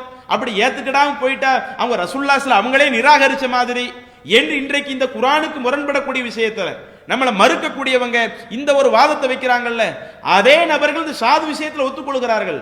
ஆமா, இப்படி சாதுன்னு ஒரு செய்தி இருக்கத்தான் செய்யுது. 6 பேருக்கு மாத்தமா 4 பேர் சொல்லும் பொழுது அந்த 4 பேர் செய்தி ஏத்துக்கிட கூடாது, இது சாதாரண அறிவிப்பு. 6 பேர் சொல்லக்கூடியது மஹ்ஃபூல், அந்த செய்தியை தான் நம்ம ஏத்துக்கிடணும் என்று சொல்லி இவங்களே என்ன செய்கிறார்கள், ஒரு கட்டத்தில் நம்பகமான ஆட்கள் அறிவிக்கக்கூடிய செய்தி ஒரு அவங்களை விட அதிக எண்ணிக்கையில் உள்ளவர்களுக்கு மாத்தமா இருக்கு என்பதற்காக அதை நீக்கி தள்ளுறாங்களே. அப்ப இப்படி நீக்கி தள்ளக்கூடியது நடக்கத்தானே செய்யுது. அப்ப அவங்களிடத்திலேயும் இந்த உசூலை வைத்துக் கொண்டு அவர்கள் இதை பேசலாமா? அவங்களும் ஹதீஸ் கலையில் இந்த சட்டத்தை ஏத்துக்கிடுறாங்க, ஹதீஸ் கலையில் இந்த சட்டத்தை ஏற்றுக்கொண்டு அவர்கள் பேசலாமா? இன்னும் நீங்க புரிகிறதுக்கு சொல்றதா இருந்தா ஒரு செய்தியை பார்த்துக்கிடுங்க. மறுமை நாள் அரிசினுடைய நிழல் இருக்குதா இல்லையா? 7 சாரார்களுக்கு அல்லாஹ் என்ன செய்வான், அரிசினுடைய நிழல் தருவான் சொல்லி காட்டுறான். ஒரு ஆள் தர்மம் செய்வாரு, எப்படி தர்மம் செய்வாரு, அவருடைய வலது கரத்துல கொடுக்கக்கூடியது இடது கரத்துக்கு தெரியாத விதத்தில் அந்த அளவுக்கு ரகசியமா தர்மம் செய்வாரு. இப்படித்தான் பெரும்பாலான ஹதீசுகள்ல வார்த்தை வரும். ஆனா சில ஹதீசுகள்ல எப்படி வருதுன்னா, வலது கை கொடுக்கிறது இடது கைக்கு தெரியாதுன்னு இருக்குதுல, அது அப்படியே மாறி போய் இருக்குது. இடது கை கொடுப்பதை வலது கரம் தெரியாத விதத்துல. அப்ப இப்படி இருக்கும்போது என்ன பார்ப்பாங்க, நிறைய ஆட்கள் வலது கை கொடுக்கிறது இடது கைக்கு தெரியாத விதத்தில் ரகசியமா தர்மம் பண்றது அப்படி சொல்லி இருக்கும் பொழுது இந்த ஒரு இதுல மட்டும் இடது கை கொடுப்பதை வலது கைக்கு பெறக்கூடாதுனா, ஆனா இது நம்பகமான ஒரு செய்தி தான். நம்பகமான செய்தியாக இருந்தாலும் இங்க இந்த நபர்கிட்ட தவறு இருக்குது, அப்ப நாங்க இந்த செய்தியை ஏத்துக்கிட மாட்டோம். அப்ப நம்பகமான ஆட்கள் அறிவிக்கக்கூடிய செய்தியை அது மற்றவங்க அறிவிப்பதற்கு மாற்றமாக இருக்குது, வேறு நபிமொழிகளுக்கு வேற ஆதாரபூர்வமான நபிமொழிகளுக்கு மாற்றமாக இருக்குது என்பதற்காக நிராகரிப்பது அது ஹதீஸ் கலையில் உள்ள ஒரு விதி என்றால் அதே விதியை இதுக்கு பொருத்தக்கூடாது. இன்றைக்கு ஒரு செய்தி அப்படியே குர்ஆனுக்கு மாத்தமா இருக்குது, எதுவும் நம்ம விளக்கமும் கொடுக்க முடியாது. அதுக்காக நம்ம என்ன செஞ்சிடக்கூடாது, எதையுமே எல்லாமே குர்ஆனுக்கு மாற்றம்னு சொல்லிட்டு போயிடக்கூடாது. அதற்குன்னு சில அணுகுமுறை சொல்றாங்க. அது உண்மையிலேயே முரணாக இருக்குதா, மற்ற ஹதீஸ்களை எல்லாம் வச்சு விளங்கி ஒரு விளக்கம் எடுக்க முடியுமா? அப்படி விளக்கம் எடுக்க முடிந்தால் அந்த விளக்கத்தை தான் ஏற்றுக்கொள்ளணும். சில நேரங்கள் நமக்கு அந்த விளக்கம் தெரியாது, அடுத்தவங்க சொல்லக்கூடிய விளக்கம் உண்மையில அது செய்தியில் உள்ள ஒரு விளக்கமாக இருக்கணும். அப்படி இருந்தால் அந்த செய்தியை இணைச்சு விளங்கிட்டு போயிட வேண்டியதுதான். எந்த ஒரு செய்திகளை வச்சு இணைச்சு விளக்கம் கொடுக்க முடியாம, எந்த ஒரு குர்ஆன் வசனத்தை வச்சு இணைச்சு விளக்கம் கொடுக்க முடியாம, அந்த குர்ஆனுக்கு நேர் முரணாக அந்த ஹதீஸ்கள் வந்து நிற்கும் பொழுது அப்ப இதுல குர்ஆன்ல எந்த தப்பு வர வாய்ப்பு இல்லை. ஏன்னா குர்ஆனுக்கு என்று ஒரு தனி பாதுகாப்பு இஸ்லாம் சொல்லுது. இன்னா நஹ்னு நஸல்னா திக்ர வ இன்னா லஹு லஹாஃபிலூன். நாமே இந்த குர்ஆனை இறக்கணும், இந்த குர்ஆனை நாமே பாதுகாப்போம். இன்னும் இந்த குர்ஆன் இறக்கப்படும் போது ரசூலுல்லாஹ் என்ன பண்றாங்க, அந்த குர்ஆனை எழுதுவதற்கென்று சில எழுத்தர்களை நியமிக்கிறாங்க. அவங்க அந்த குர்ஆன் வசனத்தை எல்லாம் அவ்வப்போது எழுதிக்கிடுறாங்க. ஆனா ஹதீஸ்களை ரசூலுல்லாஹ் ஸல்லல்லாஹு அலைஹி வஸல்லம் எழுத சொன்னாங்களானா, ரசூலுல்லாஹ் ஸல்லல்லாஹு ஹதீஸ் அன்றைய காலத்தில் எழுத சொல்லல. ஏன்னா நீங்க ஹதீஸை நீங்க எழுதுனீங்கன்னா அதை குர்ஆனோடு சேர்த்து குழப்பிக்குவீங்க. அப்ப குர்ஆனை ஹதீஸும் குழம்பி போகாம இருக்கிறதுக்காக குர்ஆனை மட்டும்தான் நீங்க எழுதணும், ஹதீஸை எழுதக்கூடாது என்று ரசூலுல்லாஹ் ஸல்லல்லாஹு அலைஹி வஸல்லம் தடுத்தாங்க. அப்ப ரசூலுல்லாஹ் ஸல்லல்லாஹு அவங்க அன்றைய காலத்தில் அந்த குர்ஆன் இருக்கும் ஹதீஸ் இருக்கும் அதனுடைய பாதுகாப்புல ஒரு வித்தியாசம் இருக்குது என்று காட்டுகிறார்கள். அதுதான் இன்றைக்கு நம்ம நிதர்சனமா பார்த்துக்கிட்டு இருக்கிறோம். அப்ப ஒரு குர்ஆனுக்கு மாற்றமா ஹதீஸ் வரும் பொழுது அதுல தப்பு எங்க தான் இருக்க வாய்ப்பு இருக்குது, ஹதீஸ்ல தான் வர வாய்ப்பு இருக்குது, குர்ஆன்ல வர வாய்ப்பு இல்லை. அப்ப எந்த ஒரு விளக்கம் கொடுக்க முடியலன்னு சொன்னா அது குர்ஆனுக்கு மாற்றமாக இருக்கிறது என்பதற்காக அந்த செய்தியை நம்ம நீக்கணும்னா இது நம்ம ஹதீஸை நீக்கின மாதிரி ஆகுமா? அதை ரசூலுல்லாஹி ஸல்லல்லாஹு அலைஹி வஸல்லம் சொன்னாங்க என்றா நம்ம நீக்கி தள்ளுறோம், ரசூலுல்லாஹி ஸல்லல்லாஹு அலைஹி வஸல்லம் சொல்லலன்னு தானே நீக்கி தள்ளுறோம். இப்போ ஒரு சாதாரண அறிவிப்பை நம்ம நீக்கி தள்ளுறோம், சாதாரண அறிவிப்பை நீக்கிறோம்னா இதையும் ரசூலுல்லாஹ் சொன்னாங்க அதையும் ரசூலுல்லாஹ் சொன்னாங்க இருந்தாலும் ரசூலுல்லாஹ் சொன்ன இதை நான் ஏத்துக்கிட மாட்டேன் இப்படி சொல்லுவோமா? அல்லது சாதாரண அறிவிப்பு ரசூலுல்லாஹி ஸல்லல்லாஹு அலைஹி வஸல்லம் சொல்லல, அல்லாஹ்வுடைய தூதர் சொன்னது, அந்த அதிகமான ஆட்கள் எந்த நம்பகமான ஆட்கள் சொன்னாங்களோ அதுதான் ரசூலுல்லாஹி ஸல்லல்லாஹு அலைஹி வஸல்லம் சொன்னது, அப்படித்தான் முடிவு எடுக்கிறோம். அப்ப இப்படி ஹதீஸுக்கு ஹதீஸ் முரண்படும் பொழுது ஷாது என்று சில அறிவிப்புகளை ஒதுக்கும் பொழுது ஏன் குர்ஆனுக்கு முரண்படும் பொழுது இதை ரசூலுல்லாஹி ஸல்லல்லாஹு அலைஹி வஸல்லம் சொல்லல என்று ஒதுக்க கூடாது? அப்ப இது ஹதீஸ் கலையில உள்ள ஒரு அம்சம் தான். ஆனா இன்னைக்கு ஹதீஸ் கலையில் இல்லாத ஒரு புதிய ஒரு விதியை நம்ம கொண்டு வந்ததாக இன்னைக்கு என்ன செஞ்சுக்கிட்டு இருக்கிறாங்க, நம்ம விமர்சிக்கக்கூடிய ஆட்கள் சொல்லிக்கிட்டு இருக்கிறாங்க. அதனால சில இமாம்களுடைய நடைமுறைகளை எடுத்து சொல்றோம். நமக்கு இமாம்களுடைய நடைமுறை ஃபர்ஸ்ட் தேவையில்லை தான், குர்ஆன் வசனமே நமக்கு தெளிவாக இருக்குது, அல்லாஹ்வுடைய வகை செய்தி ஒன்றுக்கொன்று முரணா வராது. அப்படி முரணா வந்துச்சுன்னா முரணாக வரக்கூடியது அல்லாஹ்வுடைய வகை செய்தியாக இருக்காது. நமக்கு குர்ஆன் வசனமே தெளிவு, ரசூலுல்லாஹ்வுடைய நடைமுறையே தெளிவு. இப்படி இதுவே தெளிவாக இருந்தாலும் முன் சென்ற காலத்துல, ஏன்னா இன்னைக்கு பேசிக்கிட்டு இருக்கிறாங்கல்ல இந்த குர்ஆனுக்கு முரண்படுது நீங்க மறுக்கிறது, இது உங்க காலத்துல உள்ளது, டிஎன்டிஜே நீங்க கண்டுபிடிச்சது. இதுக்கு முன்னாடி யாராவது அப்படி ஹதீஸை மறுத்திருக்கிறாங்களா? ஹதீஸ் கலையில் இந்த மாதிரி சட்டை யாரும் எழுதி வச்சிருக்கிறாங்களா என்று இன்றைக்கு நம்மளை பார்த்து கேள்வி கேட்பாங்க. அப்படி கேட்பதற்காக சில இமாம்களுடைய நடைமுறைகள் உங்களுக்கு சொல்றோம், அவங்க ஆதாரத்திற்காக சொல்லல, இதுக்கு முன்னாடியும் இந்த நடைமுறை இருந்திருக்குது. இன்னும் சொல்ல போனா இப்ப சொல்லக்கூடிய இந்த நடைமுறைய ஏதோ நம்ம மக்களுக்கு மாத்திரம் நம்ம விளக்கல. கோயம்புத்தூர்ல ஒரு விவாதம் நடந்தது, முஸ்தபா மஸ்லகி என்பவரோட 2 விவாதங்கள். ஒன்று மதுஹப் தொடர்பாக நடந்துச்சு, இன்னும் ஆதாரபூர்வமான அந்த ஹதீஸ் அது குர்ஆனுக்கு முரண்படுமா முரண்படாதா? ஹதீஸா இருந்தா முரண்படாது, அப்படி முரணா இருக்குன்னா அது ஹதீஸ் இல்லை என்பது நம்மளுடைய வாதம். அப்ப அது தொடர்பாக விவாதம் நடக்கும் பொழுது அந்த விவாதத்திலே நம்ம எடுத்து வைத்த அந்த குறிப்புகள் தான் எதிரிகளை உட்கார வச்சு அவங்களிடத்துல நேருக்கு நேர் எடுத்து காட்டி நம்ம சொன்ன அந்த செய்திகளை தான் இப்ப என்ன செய்ய போறோம், உங்களுக்கு சொல்ல போறோம். அவர் முஸ்தபா மஸ்லகி ஆரம்பத்தில் பேசும்போது என்ன பேசினார் விவாதத்துக்கு முன்னாடி, இந்த சட்டத்தை நீங்க தான் புதுசா உண்டாக்கி இருக்கிறீங்க, இதுக்கு முன்னாடி யாருமே இந்த சட்டத்தை உண்டாக்குனது கிடையாது, குர்ஆனுக்கு முரண் என்று சொன்னால் அது ஹதீஸ் இல்லை என்று சொல்வது அது உங்களுடைய கூற்று என்று அவர் சொல்லிக் கொண்டிருந்தார். அந்த விவாதத்தையே நீங்க பொறுமையா உட்கார்ந்து கேட்டு பாருங்க. 3வது அமர்வுல முஸ்தபா மஸ்லகி சொல்லுவாரு, ஆமா, இப்படி ஒரு சட்டம் ஹதீஸ் கலையில் இருக்கத்தானே செய்யுது. நாங்க எங்க மதரசா மாணவர்களுக்கு நுகுபான்னு சொல்லக்கூடிய ஒரு புத்தகத்தில் அந்த சட்டம் இருக்குது. எங்க மாணவர்களுக்கு நாங்க அந்த சட்டத்தை நடத்தத்தானே செய்யறோம். ஆனா முரண்படுமா படாதா அதை மாத்திரம் பேசிக்குவோம். நீங்க சொல்லக்கூடிய விதி ஹதீஸ்ல இருக்கத்தான் செய்யுது. அந்த சட்டத்தை நாங்க இங்க மாணவர்களுக்கே பாடம் நடத்தத்தான் செய்யறோம். ஆனா முரண்படுமா முரண்படாதா அதுல நம்ம பேசிக்குவோம் என்று அவருடைய அந்த 3வது அமர்வுல என்ன செஞ்சுக்குவாரு, அவர் இப்படி சட்டம் இருப்பதாக ஒத்துக்கொள்வார். அப்ப அவங்களே ஒத்துக்கொள்ளக்கூடிய அனைத்து மக்களாலும் ஏற்றுக்கொள்ளக்கூடிய ஒரு செய்தியாகத்தான் இருக்குது. அதுல முதலாவது செய்தி, இந்த ஹதீஸ் கலையிலேயே இந்த ஒரு சட்டத்தை எழுதி வைத்திருக்கிறார்கள் என்பதற்குள்ள ஒரு செய்தி. ஹதீபுல் பகுதாதி என்பவர் என்ன செய்யறாரு, ஒரு புத்தகம் எழுதுறாரு. அல் ஃபகீஹு வல் முத்தஃபகீஹ் என்று சொல்ற அந்த பேரில் என்ன செய்யறாரு, ஒரு புத்தகம் எழுதுறாரு. அந்த புத்தகத்துல ஒரு கருத்தை கொண்டு வர்றாரு. என்ன கருத்து, இப்ப நம்பகமான அறிவிப்பாளர்கள் ஒரு செய்தியை அறிவித்தார்கள் என்று சொன்னால், நம்பகமான அறிவிப்பாளராகவும் இருக்கிறாங்க, அறிவிப்பாளர் அந்த சங்கிலி தொடர் இருக்குது இல்ல, அதுவும் சரியாக இருக்குது.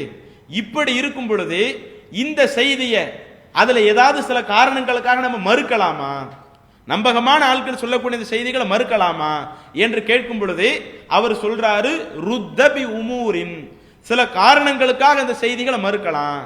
அதுல ஒரு காரணம் என்ன சொல்லி காட்டுறாரு, ஐயு காலிஃப நஸ்ஸல் கிதாபி அவி சுன்னத்தில் முத்தவாத்திரத்தி. இப்ப நம்பகமான ஆட்கள் சொல்லக்கூடிய அந்த செய்தி குர்ஆன்ல சொல்லப்படக்கூடிய இந்த ஆதாரங்களுக்கு நேர் மாற்றமாக இருந்தால் அந்த செய்தியை மறுத்து விடலாம். ஹதீபுல் பகுதாதி என்ற அந்த இமாம் இன்னைக்கு உள்ளவரா, நம்ம ஜமாத்துல உள்ளவரா, முன் சென்ற ஒருவர் தான். அவர் ஹதீஸ்களில் உள்ள அந்த விஷயங்களை தொகுக்கும் பொழுது ஒரு செய்தியை மறுப்பதற்கு எதையும் காரணம் சொல்றாரு. நம்பகமான ஆட்கள் அறிவிக்கக்கூடிய அந்த செய்தி குர்ஆனுக்கு மாற்றமாக இருந்தால் அந்த செய்தி ஏத்துக்கிட வேண்டிய அவசியம் இல்லை, அந்த செய்தியை நம்ம ஒதுக்கி விட வேண்டும். குர்ஆனுக்கு மட்டும் கிடையாது, அவி சுன்னத்தில் முத்தவாத்திரத்தி, ஏனைய அதிகமான ஹதீஸ்களுக்கு மாற்றமா இருந்தாலும் மற்ற நிறைய ஹதீஸ்களுக்கு மாற்றமா இருக்கிறதுனால இந்த செய்தி ஏத்துக்கிட கூடாது என்று என்ன செய்யறாரு, குர்ஆனுக்கு மாற்றமா இருந்தா ஏத்துக்கொள்ள கூடாது என்று சொல்லி இருக்கிறாரு. அது நம்ம ஜமாத் சொன்ன ஒரு விதியா? அப்ப கடந்த காலத்தில் என்ன செஞ்சிருக்கிறாங்க, இந்த ஒரு விதிமுறையை சொல்லி இருக்கிறாங்க. யார் இந்த கருத்தை சொன்னது, ஹதீபுல் பகுதாதி. அவர் தான் என்ன சொன்னாரு, குர்ஆனுக்கு பகுதாதி, பகுதாதி தான் அது அரபியில் சொல்லும் பகுதாதிமா, குர்ஆனுக்கு மாற்றமாகவோ அல்லது அதிகமான செய்திகளுக்கு மாற்றமாகவோ நம்ப தகுந்த ஆள் அறிவிக்கக்கூடிய ஒரு ஹதீஸ் இருந்துச்சுன்னா அந்த செய்தி என்ன செய்யக்கூடாது, ஏற்றுக்கொள்ள கூடாது என்பதை முன்னாடியே சொல்லியிருக்கிறாங்க. அதே மாதிரி இப்னு ஜமா என்று சொல்லக்கூடிய இன்னொருவர் அவர் சொல்றாரு, அல் முன்ஹல் என்று சொல்லக்கூடிய ஒரு புத்தகத்தில் என்ன செய்யறாரு, இந்த கருத்தை பதிவு செய்யறாரு. என்ன சொல்றாரு, கது யுலமு சிதுகுஹு கத்அன், இப்போ ஒரு ஹதீஸ் உண்மையா பொய்யா இப்படி நம்ம அறியணும். அப்படி அறியறதா இருந்தா அதற்கென்று ஒரு அளவுகோல் இருக்குது.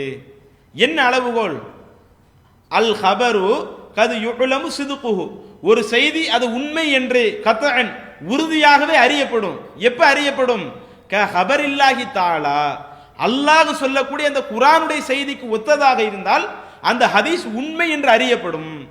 அதே மாதிரி வ ஹபரி ரசூலுல்லாஹி ஸல்லல்லாஹு அலைஹி வஸல்லம், நபி ஸல்லல்லாஹு அலைஹி வஸல்லம் அவர்கள் சொல்லக்கூடிய அந்த செய்தியை அப்படியே ஒத்ததாக இருந்தால் அந்த செய்தி உண்மை என்று அறியப்படும். ஒரு செய்தி உண்மைன்னு எடுக்கிறதா இருந்தா எதை பார்க்கணுமா, குர்ஆனுக்கு ஒத்து இருக்குதா அதை பார்க்கணுமா, ரசூலுல்லாஹி ஸல்லல்லாஹு அலைஹி வஸல்லம் சொன்ன ஏனைய தகவலுக்கு ஒத்து இருக்குதா அதை பார்க்கணுமா. அப்படி ஒத்த செய்தியாக இருந்தது என்று சொன்னால் அந்த செய்தி உண்மை என்று என்ன செய்யப்படும், மக்களால் ஏற்றுக்கொள்ளப்படும், அறியப்படும். அதே போல வகது யுலமு கிதுபுஹு, ஒரு செய்தி பொய் என்றும் அறியப்படும். கத்அன் உறுதியாகவே இந்த செய்தி பொய் தான், இது உண்மையிலே செய்தி கிடையாது என்று சொல்லப்படும். எப்ப சொல்லப்படும், கல் ஹபரில் முகாலிஃபி லி ஹபரில்லாஹி தஆலா, அல்லாஹ் சொல்லக்கூடிய அந்த குர்ஆனுடைய செய்திக்கு மாற்றமா இருந்தால் அதை அடிப்படையாக வச்சே அந்த செய்தி பொய் என்று அறியப்படும். அப்ப ஒரு செய்தி உண்மை பொய் என்று பிரிப்பதற்கு எதை அளவுகோலா வச்சிருக்கிறாங்க, குர்ஆனுக்கு ஒத்ததாக இருந்தால் அந்த செய்தி உண்மை, ஏனைய நம்பகமான செய்திகளுக்கு ஒத்ததாக இருந்தால் அந்த செய்தி உண்மை. எப்ப குர்ஆனுக்கு மாத்தமா இருக்குதோ, குர்ஆனுக்கு மாத்தமா இருந்தா என்ன செய்யக்கூடாது, அந்த செய்தி நம்ம உண்மைன்னு ஏத்துக்கிடக்கூடாது, அதுவே அந்த செய்தி பொய் என்பதற்கு அடையாளம். அப்ப கடந்த காலத்தில் இந்த முறையை சொல்லி இருக்கத்தானே செய்யறாங்க. குர்ஆனுக்கு மாத்தமா இருந்துச்சுன்னா அந்த செய்தி ஏற்றுக்கொள்ள கூடாது என்பது இது ஏதோ நம்ம கண்டுபிடிச்ச அடிப்படை கிடையாது, கடந்த காலத்திலும் உள்ள ஒரு அடிப்படை. குர்ஆன் சுன்னாவிலும் உள்ள ஒரு அடிப்படை. இதை நீங்க மனதில் பதிய வச்சுக்கிடுங்க. அதே மாதிரி பாருங்க, சர்ஹசி என்று சொல்லக்கூடிய இமாம், என்ன பேரு? சர்ஹசி. அவரே சொல்லி காட்டுறாரு. என்ன சொல்றாரு? இப்போ ஒரு செய்தியை நம்ம ஏத்துக்கிடணும். அப்படி ஒரு செய்தி ஏத்துக்கிறதா இருந்தா அதற்குரிய அளவுகள் என்ன? அது குர்ஆனுக்கு மாற்றமாக இருக்கக்கூடாது. அப்படி குர்ஆனுக்கு மாற்றமா இருந்துச்சுன்னா அந்த செய்தி மறுக்கப்பட வேண்டியது. உசூலு சர்ஹசி என்று சொல்லக்கூடிய இந்த புத்தகத்துல அவர் இந்த கருத்தை சொல்லி காட்டுறாரு. வதாலிக தன்சீசுன் அலா அன்ன குல்ல ஹதீஸின் ஹுவ முகாலிஃபுன் லி கிதாபில்லாஹி தஆலா. ஒரு செய்தி அது அல்லாஹ்வினுடைய அந்த வேதத்திற்கு மாற்றமாக இருக்கும் பட்சத்தில், அப்படி அல்லாஹ்வுடைய வேதத்திற்கு மாற்றமாக இருக்கக்கூடிய ஒவ்வொரு செய்தியுமே ஃபஹுவ மர்தூதுன், அந்த செய்தி மறுக்கப்பட வேண்டியது. அல்லாஹ்வுடைய வேதத்துக்கு மாற்றமா இருந்துச்சு என்ன செஞ்சிடணுமா? அந்த செய்தியை மறுத்தரணுமா? அப்ப முன் சென்ற காலத்தில் சொல்லி வச்சிருக்கத்தானே செய்யறாங்க. அதே மாதிரி பாருங்க, இது முன் சென்ற ஆட்கள் இந்த விதிமுறையை சொல்லியிருக்கிறாங்க. இன்னும் சொல்ல போன சில இமாம்கள் இந்த அளவுகோலை அடிப்படையாக வச்சு சில ஹதீஸை மறுத்திருக்கவும் செய்யறாங்க. ஆனா உண்மையிலே நம்ம அந்த ஹதீஸை மறுக்கல. நம்ம மறுக்காத சில செய்திகளை நம்ம குர்ஆனுக்கு மாற்றமாக இருக்குது, எந்த விளக்கம் கொடுக்க முடியல என்று இருந்தால்தான் ஒரு செய்தியை மறுப்போம். ஆனா முன் சென்ற இமாம்கள்ல சில இமாம்கள் அவங்க இந்த அளவுகோலை பார்த்து ஒரு செய்தி குர்ஆனுக்கு மாற்றமாக இருக்குதுன்னு அவங்க நினைக்கிறாங்க. அவங்க நினைக்குது என்பதற்காக மறுத்துட்டாங்க. ஆனா நம்ம அந்த மாதிரியான செய்திகள் என்ன செய்யல, மறுக்கல.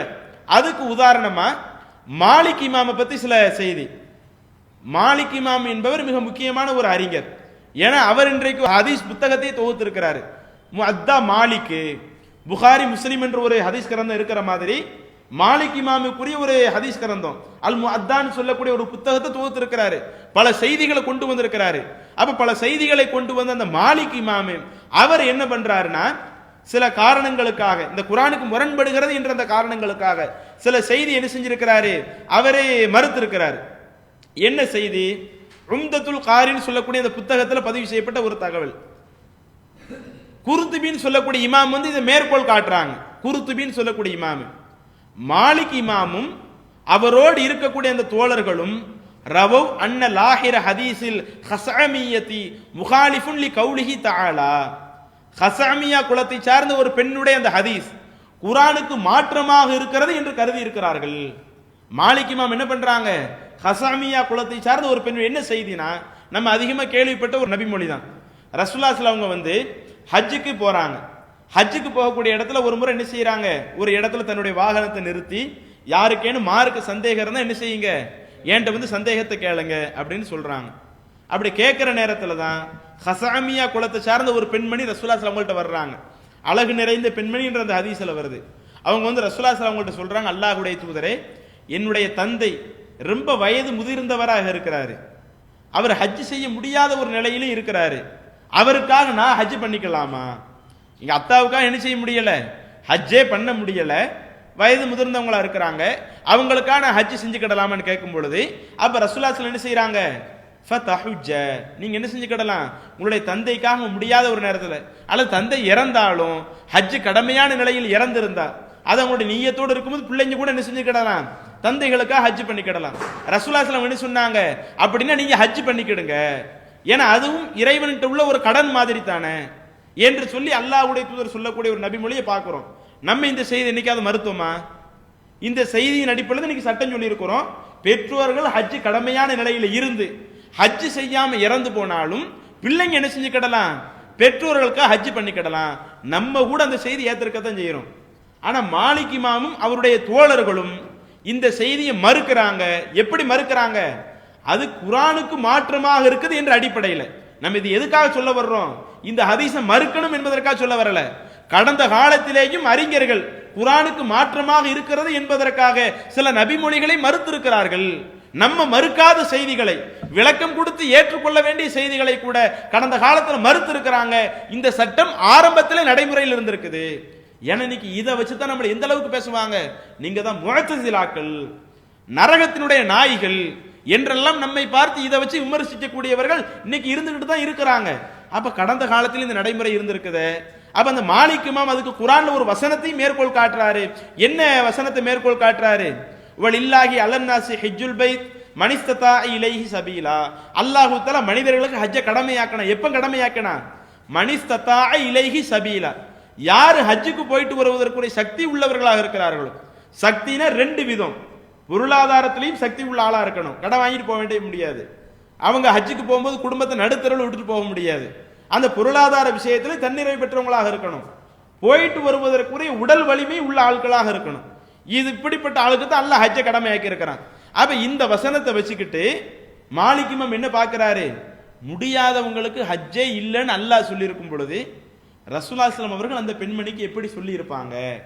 உங்களுடைய தந்தைக்காக நீங்க ஹஜ் பண்ணுங்கன்னு எப்படி சொல்லியிருப்பாங்க? அது இந்த குர்ஆன் வசனத்துக்கு மாத்தமா இருக்குது. எனவே அந்த செய்தி ஏத்துக்கிட மாட்டேன். அப்ப இப்படி மாலிக் இமாம் இந்த கருத்துல இருந்திருக்கிறாரு. இது நம்மளே மறுக்காத ஒரு செய்தியா இருக்குது. அழகா விளக்கம் கொடுத்து ஏற்றுக்கொள்ள வேண்டிய செய்திகளையே அவங்க மறுத்தாங்கன்னா அவங்களுடைய நோக்கம் எப்படி இருக்குது? குர்ஆனுக்கு மாற்றமாக ஒரு செய்தி வந்தால் அறிவிப்பாளரை மட்டும் பார்க்க வேண்டிய அவசியம் இல்லை, அறிவிப்பாளரோடு சேர்த்து அதுல சொல்லப்படுகிற தகவலையும் பார்க்கணும். அது குர்ஆனுக்கு மாத்தமா இருந்தா நிராகரிக்கணும். அதே மாதிரி பாருங்க, புல்கீனி சொல்லக்கூடிய இமாம், புல்கீனி சில வார்த்தைகள் நம்ம பெயர்கள் இல்லாததுனால வாயில வராது. அவர் என்ன செய்யறாருன்னா இதே மாதிரி ஒரு ஹதீஸை மறுக்கிறாரு. ஆனா நம்ம அந்த ஹதீஸை மறுக்கல. குர்ஆனுக்கு முரண் என்று சொல்லி அவருடைய பார்வையில் குர்ஆனுக்கு முரண தெரியுது. அப்ப இந்த செய்தி ஏத்துக்கிடக் கூடாது என்று மறுக்கிறாரு. ஃபத்ஹுல் பாரி, புகாரிக்கு விரிவுரையாக இருக்கிற ஃபத்ஹுல் பாரியில இப்னு ஹஜர் என்ன செய்யறாரு? அந்த தகவலை மேற்கோள் காட்டுறாரு. புகாரில உள்ள ஒரு ஹதீஸ் தான். என்ன ஹதீஸ்? மறுமை நாளில் நடக்கக்கூடிய ஒரு சம்பவம். மறுமை நாள் அல்லாஹ் என்ன செய்வான்? சொர்க்கத்திற்கு சொர்க்கவாசிகள் அனுப்பிச்சிருவான், நரகத்துக்கு நரகவாசிகள் போயிடுவாங்க. சொர்க்கமும் நரகமும் அல்லாஹ்விடத்தில் என்ன செய்யும்? உரையாடிக்கிட்டு இருக்கும். அதுல சொர்க்கம் சொல்லும், என்கிட்டலாம் ரொம்ப ஏழைகள் பலவீனமான ஆட்கள் அவங்க தான் என்கிட்ட இருக்கிறாங்க.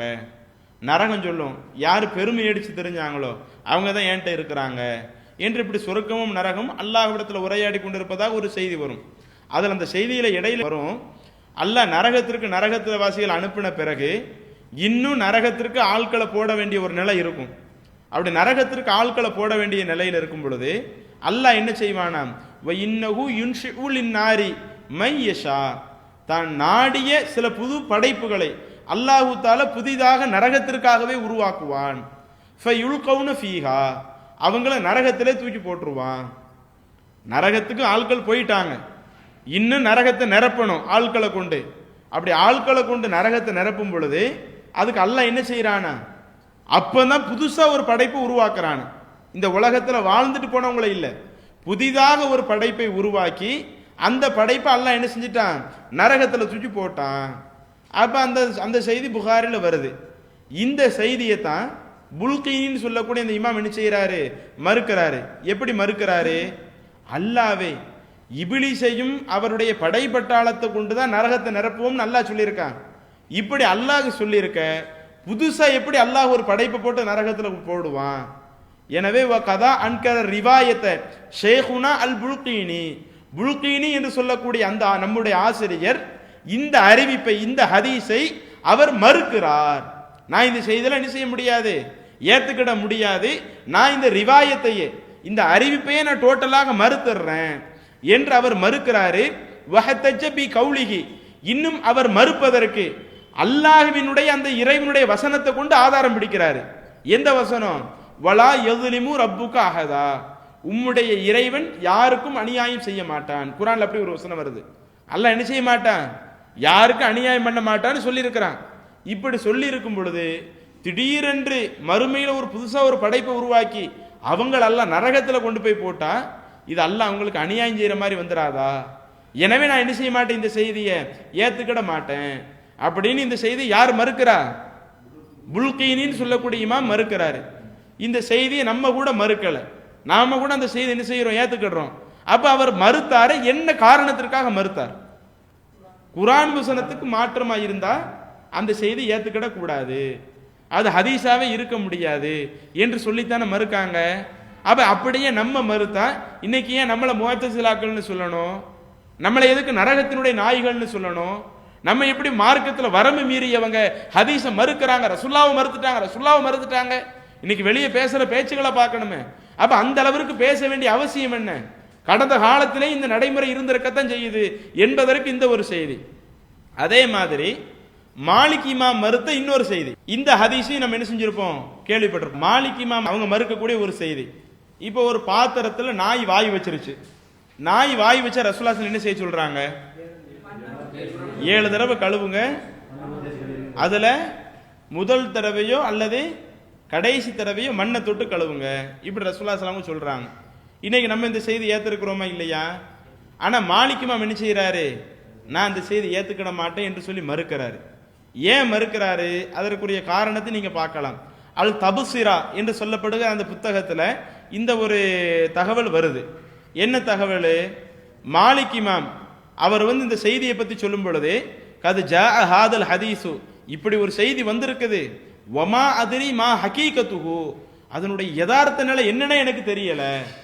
எதுக்கு 7 தடவை கழுவணும், மண்ணை தொட்டு ஏன் கழுவணும் என்று அதனுடைய அந்த யதார்த்தம் இருக்குதா இல்லையா, அதில் சொல்லப்படக்கூடிய இந்த யதார்த்த தத்துவம் என்னவென்றே எனக்கு தெரியல என்று அவர் சொல்லிவிட்டு, அதுக்கடுத்து அவர் சில விஷயத்தெல்லாம் சொல்லிட்டு கடைசியில் ஒரு செய்தியை பதிவு செய்கிறாரு. லி அன்னல் ஹதீஸ இந்தஹு, என்னிடத்துல இந்த ஹதீஸ் என்பது முஆரிதுன் லி லாஹிரில் குர்ஆன், குர்ஆன்ல சொல்லப்படக்கூடிய அந்த கருத்திற்கு நேர் முரணாக இருக்கிறது. இந்த செய்தி எனக்கு என்ன இருக்குது, குர்ஆன்ல சொல்லப்படக்கூடிய கருத்துக்கு நேர் முரணா இருக்குது. எந்த வசனம், அல்லாஹ் குர்ஆன்ல வேட்டையாடுறது சம்பந்தம் ஒரு இடத்துல சொல்லி காட்டுறான். ஃபகுலு மிம்மா அம்சக்ன அலைக்கும், சூரா மாயிதா எத்தனாவது அத்தியாயம், 5வது அத்தியாயம். அந்த 5வது அத்தியாயத்துல 4வது வசனம், அதுல அந்த வேட்டையாடக்கூடிய அந்த பிராணிகளை பற்றி அல்லாஹ் சொல்லும் பொழுது, நீங்க நாயவும் என்ன செஞ்சுக்கிடுங்க, வேட்டைக்காக பயன்படுத்துங்கன்னு சொல்லிட்டு அதுல அல்லாஹ் சொல்றான், ஃபகுலு மிம்மா அம்சக்ன அலைக்கும், உங்களுடைய வேட்டை பிராணிகள் உங்களுக்காக எதை கவ்வி கொண்டு வருகிறதோ அதை நீங்கள் சாப்பிடுங்கள். ரசூலுல்லாஹ் ஸல்லல்லாஹு அவங்களும் வேட்டையாடுவதற்கு நாயை அனுமதி கொடுக்கறாங்க. நீங்க பிஸ்மில்லா சொல்லி ஒரு நாயை அனுப்பி விடுறீங்க, அது உங்களுக்கு ஒரு பொருளை கவ்வி எடுத்துட்டு வருது, அது கவ்வி எடுத்துட்டு வரக்கூடிய பகுதியை வெட்டி போட்டு விட்டு நீங்க என்ன செஞ்சுக்கிடலாம், அந்த ஒரு உயிரினத்தை உயிரோடு இருந்து அதை அறுத்து நீங்க என்ன செஞ்சுக்கிடலாம், நீங்கள் உண்டு கொள்ளலாம். இப்படி வேட்டைக்கு கூட ரசூலுல்லாஹ் என்ன செய்யறாங்க, நாயை பயன்படுத்த சொல்லி சொல்றாங்க. இப்போ 2 நாய் நிக்குது, அதுல அந்த நாய் கடிச்சிட்டு வந்ததா இந்த நாய் இப்ப இந்த மாதிரி சந்தேகம் வந்துச்சுன்னா அப்ப நீங்க விட்டுருங்க. நீங்க அனுப்பின நாய் இந்த மாதிரி கடித்து கொண்டு வருதுன்னு சொன்னா அதை நீங்க சாப்பிட்டுக்கிடுங்க. நீங்க அந்த நாயை அனுப்புறதுக்கு முன்னாடி பிஸ்மில்லா சொல்லிலாம் அனுப்புங்க என்று ரசூலுல்லாஹ் ஸல்லல்லாஹு அலைஹி வஸல்லம் கூட சொல்லி இருக்கிறாங்க. அப்ப ரசூலுல்லாஹ் ஸல்லல்லாஹு அலைஹி வஸல்லம் சொன்ன தகவல், குர்ஆன்ல வரக்கூடிய இந்த வசனம், அல்லாஹ் இந்த வசனத்துல என்ன சொன்னா, அந்த வேட்டை பிராணிகள் உங்களுக்காக எதை பிடித்து கொண்டு வருதோ அதை நீங்க சாப்பிடுங்க என்று சொல்லும் பொழுது, அப்ப இந்த மாலிக் இமாம் பார்க்கிறாரு, நாய் பிடிச்சிட்டு வந்த பொருளை சாப்பிடலாம் என்று சொல்லும் பொழுது, அது வாய் வைத்து அந்த பாத்திரத்தை எதுக்கு 7 தடவை கழுவணும், எதுக்கு மண்ணை தொட்டு கழுவணும்? அதனால தான் கேட்கிறாரு, கது ஜா ஹாதல் ஹதீஸ், இப்படி ஒரு செய்தி ஒன்று வந்திருக்குது, ஆனா வமா அதிரி மா ஹகீகத்து, அதனுடைய யதார்த்தம் என்னன்னு எனக்கு புரிய மாட்டேங்குது, என்னிடத்துல இந்த விஷயம் குர்ஆனுக்கு முரணாக இருக்குது. அப்ப மாலிக் இமாமுடைய பார்வையில இந்த செய்தி குர்ஆனுக்கு முரணா இருக்குது என்று சொல்லி அதை அவர் ஏத்துக்கிடாம இருக்கிறாரு. எதுக்கு இந்த செய்தி எனக்கு வந்திருக்குன்னு தெரியல என்று சொல்றாரு. அப்ப கடந்த காலத்தில் இந்த நடைமுறை இருக்கத்தானே செய்யுது. அப்ப இது போன்ற அந்த அம்சங்களை எல்லாம் மனதில் பதிய வச்சுக்கிடுங்க. ஏதோ இது நம்ம மாத்திரம் புதுசா கண்டுபிடிக்கக்கூடிய உசூல் கிடையாது. நீங்கள் குர்ஆன்ல வரக்கூடிய தகவலை எடுத்து பார்த்தால், வஹி செய்தி என்பது அல்லாஹ்வின் புறத்திலிருந்து வரக்கூடியது. அல்லாஹ்வின் புறத்திலிருந்து வரக்கூடிய இந்த வஹி செய்தி எந்த ஒரு நேரத்தில் என்ன செய்யாது, ஒன்றுக்கொன்று முரணாக இருக்காது, ஒண்ணுக்கொன்று விளக்கமாகத்தான் இருக்கும். அதனால தான் அல்லாஹ் நபிக்கு குர்ஆன்ல சொல்லும் பொழுது, நபியே நாம உங்களுக்கு இந்த வேதத்தை கொடுத்திருக்கிறோம். எதுக்கு இந்த வேதத்தை கொடுத்தோம், முன்னாடி இந்த வசனத்துல சொல்லிட்டேன், லீ துபையின லின்னாஸ், நீங்கள் மக்களுக்கு விளக்கி சொல்ல வேண்டும் என்பதற்காகத்தான் இந்த வேதத்தை நம்ம உங்களுக்கு கொடுத்திருக்கிறோம். அப்ப ரசூலுல்லாஹி ஸல்லல்லாஹு அலைஹி வஸல்லம் விளக்கித்தான் சொல்லுவாங்க. ரசூலுல்லாஹ் பேசக்கூடிய இந்த பேச்சும் வஹி தான். அந்த வஹின்னு சொன்னா அது ஒண்ணுக்கொண்டு முரணா இருக்காது. அப்படி முரணாக இருந்தால் நாம் அந்த செய்தியை ஏற்றுக்கொள்ள வேண்டிய அவசியம் இல்லை. அது அல்லாஹ்வுடைய தூதர் சொன்னாங்க என்று நம்பவே முடியாது. இன்னைக்கு அந்த பால்குடி செய்தி, சில விஷயத்தை பின்னாடி உங்களுக்கு சொல்லுவேன், அந்த பால்குடி செய்தியாக இருக்கட்டும் அல்லது சூனியம் தொடர்பான செய்தியாக இருக்கட்டும், அதை நம்ம ஹதீஸ் நம்புறோமா? ரசூல்லா காலத்தில் நடந்துச்சுன்னு நம்புறோமா? ரசூல்லா காலத்தில் நடக்கவே இல்லை என்று தான் சொல்லுகிறோம். அந்த செய்திக்கும் அல்லாஹ்வுடைய தூதருக்கு சம்பந்தம் இல்லை. ஏன்னா முரணாக இருக்கக்கூடிய விஷயத்தில் ரசூலுல்லாஹ் என்ன செய்ய மாட்டாங்க, சம்பந்தப்பட மாட்டாங்க என்ற அடிப்படையில் ஹதீஸே இல்லை என்று தான் சொல்லுகிறோமே ஒழிய நம்ம என்ன செய்யல, எந்த ஒரு நேரத்திலையும் ஹதீஸை மறுக்கிறது இல்லை. அப்ப இதையும் மனசுல வச்சுக்கிடுங்க. அதே மாதிரி ஒரு விஷயம் முரணா தெரியுது என்ற உடனே நம்ம மறுத்தரக்கூடாது. நமக்கு பதில் தெரியலன்ன உடனே இது குர்ஆனுக்கு முரண்படுது மறுக்கணும் என்று சொல்லிட்டு போறாங்கல்ல. அப்ப அந்த மாதிரி என்ன செய்யக்கூடாது, இருந்துடக்கூடாது. நமக்கு தெரியாத விஷயத்தை மற்ற ஹதீஸுடைய துணை கொண்டு நம்ம விளங்கணும், குர்ஆன் வசனத்தினுடைய துணை கொண்டு விளங்கணும். ஆனா இன்னைக்கு சில ஆட்கள் விளக்கம் சொல்லுகிறார்கள், அவங்க சொல்லக்கூடிய விளக்கம் ஹதீஸ்ல இல்லாத விளக்கமா இருக்கிறதுனால, அந்த செய்தியில இல்லாத விளக்கமா இருக்கிறதுனால தான் நம்ம அந்த விளக்கத்தை ஏத்துக்கிட முடியல. இன்னைக்கு பால்குடி செய்திக்கெல்லாம் சில விளக்கம் சொல்லுகிறார்கள், ஆனா அது அதுல உள்ள விளக்கமா இருக்கணும்ல. மனோ இச்சையின் அடிப்படையில் அவங்க விளக்கம் கொடுத்துடக்கூடாதுல்ல. அப்ப இப்படி மனோ இச்சையின்படி விளக்கம் கொடுத்து ஒரு செய்தியை அவங்க முட்டு கொடுப்பாங்கன்னு சொன்னா அதை நம்ப வேண்டிய அவசியம் இல்லை. ஏன்னா அது நேரடி முரணா இருக்குன்னு அவங்களே உணர்ந்துக்கிடுறாங்க. அதனால தான் மனோ இச்சையை பயன்படுத்தி அந்த செய்திக்கு விளக்கம் கொடுக்கறாங்க. மனோ இச்சை எங்களுக்கு தேவையில்லை. அந்த செய்தியில உள்ள என்ன இருக்குது, அதுல சொல்லப்படக்கூடிய வாசகம் என்ன இருக்குது, அதுல சொல்லப்படக்கூடிய வாசகங்களுக்கு முட்டு கொடுக்காமல் நீங்கள் விளக்கம் கொடுங்கள். அது குர்ஆனுக்கு விளக்கமாக இருந்தால் தாராளமாக ஏற்றுக்கொள்வோம். இதுல இந்த ஜமாத் என்ன செய்ய போறதில்ல, எந்த ஒரு நேரத்திலும் பின்வாங்க போறதில்ல. அப்ப ஒரு செய்தி முரண் வந்துட்டு என்பதற்காக நம்ம நீக்கி தள்ளிடக்கூடாது. அதை எந்த அளவிற்கு முடிந்து விளக்கம் எடுக்க முடியுமோ, இன்னைக்கு நம்ம அவ்வளவு வழிகளை செஞ்சோம். இன்னைக்கு சில செய்திகளை குர்ஆனுக்கு முரண் என்று மறுத்தோமே, மறுத்தது வந்த உடனே மறுக்கப்படல. அதை விளக்கம் கொடுப்பதற்குரிய வழிவகைகள் ஏதாவது இருக்குதா, வேற ஏதாவது குர்ஆன் வசனத்தை கொண்டு விளங்க முடியுமா, வேற ஏதாவது கூடுதல் ஹதீஸை கொண்டு விளங்க முடியுமா என்ற அத்துணையும் பார்த்து தான் எப்படியும் விளங்கவே முடியல, நேர் முரணாகத்தான் இருக்குது. எனவே அந்த செய்தி ஏற்றுக்கொள்ள கூடாது என்று என்ன செஞ்சிருக்கிறோம், நம்ம அந்த ஒரு நிலைப்பாட்டில் எடுத்திருக்கிறோம். அப்ப இந்த நிலைப்பாடு என்பது மார்க்கத்தில் உள்ள ஒரு நிலைப்பாடாகவும் இருக்குது, கடந்த காலத்தில் சில அறிஞர்கள் எடுத்துக்கொண்ட அந்த நிலைப்பாடாகவும் இருக்குது என்ற இந்த தத்துவத்தை முதல்ல மனசுல பதிவு வச்சுக்கிடுங்க. அல்லாஹ்